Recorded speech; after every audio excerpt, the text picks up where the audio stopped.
Bilirsen mi ata kimdir azizim? Sen onu atasız olandan soruş.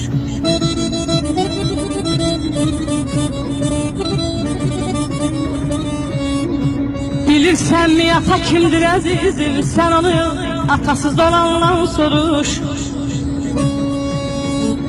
Körpe yaşlarından boynunu büküp her şeye tam arzı kalandan soruş.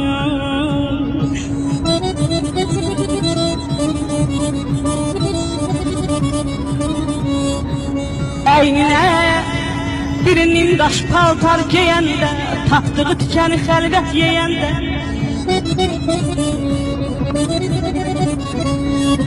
eynine birinin daş paltar giyende, tapdığı tikeni xəlvət yeyende,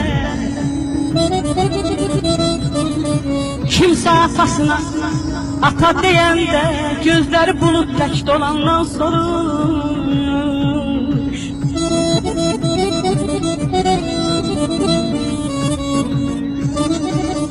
Yaqub oğlu bir gün ağlayan güler, Yaqub oğlu bir gün ağlayan güler, atasız böyüyen göz yaşın siler. Atanın yerini kim verebilir? Atanın yerini kim verebilir? Sen onu öz doğma yatanla sorulma.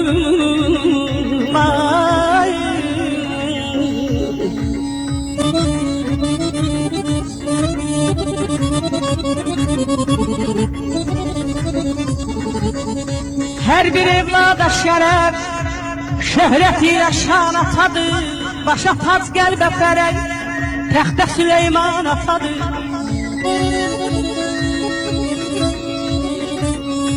Hürmətin saxla yine daima aləmdə yolun. Çünkü dünyaya səni bəxş edən insan atadır.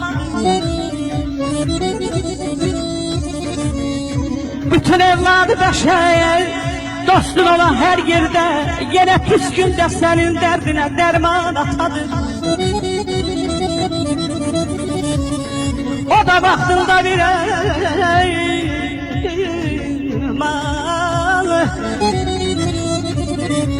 o da vaktinde bir borcunu evlada gerek. Çünkü evladı için sahibi sultan atadır. Bakire